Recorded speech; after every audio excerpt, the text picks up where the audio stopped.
Yes, it is not just a meme on the internet. There are a few named cats from ancient Egypt, and when I say a few, there are two. There are two named cats in comparison to over 100 named dogs. So let's go over the two ancient Egyptian cat names. The first one that you mentioned here in the comments is a cat named Nejem, which means the sweet one. And this is a really common ancient Egyptian name in general, let alone for cats or even dogs and other animals. Now, unfortunately, I don't have a picture of this cat, but I do have good news about that. So the owner of this cat was a man named Piu Mer, and he was an ancient Egyptian noble and architect and the second priest of Amun during the reign of Thutmose III in the 18th dynasty of the New Kingdom. That's approximately 1550 to 1292 BCE. We only really know about this guy from his tomb, which is massive, as you can see here. It is TT 39 on the west bank of modern-day Luxor. And a damaged relief in this tomb contains the image of the cat and the cat's name, which is the earliest known cat name that we have. The very good news about this is that this was recently restored by an Egyptian and Mexican team, and I'm actually preparing an Egypt news video about it at the moment because I haven't been able to find some good photos.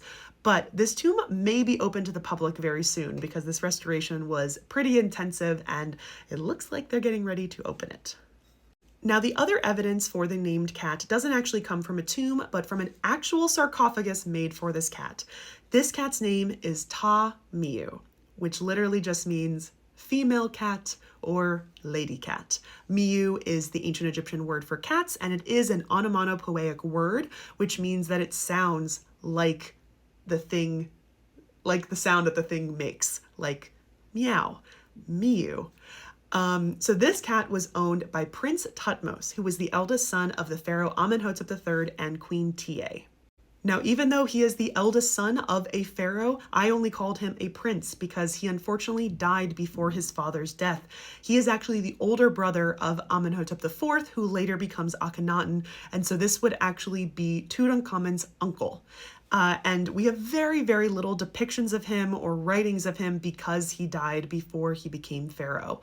But one of the ways that we know about him is a sarcophagus for his cat. So the cat sarcophagus is currently in the Cairo Museum, and having a sarcophagus for any pet is rare, but especially a named pet. We only have a few funerary objects that have been connected with named dogs, including some types of sarcophagi, but usually they're made out of wood and thus not that preserved. This thing is made out of stone and it is in really, really, really good condition.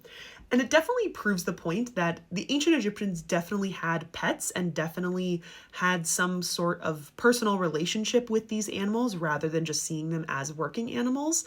But it is also very interesting that we only have two named cats. They only really gave that distinction to two different cats, but one of them does get a sarcophagus, which is showing a real love and kind of as this animal is part of the family.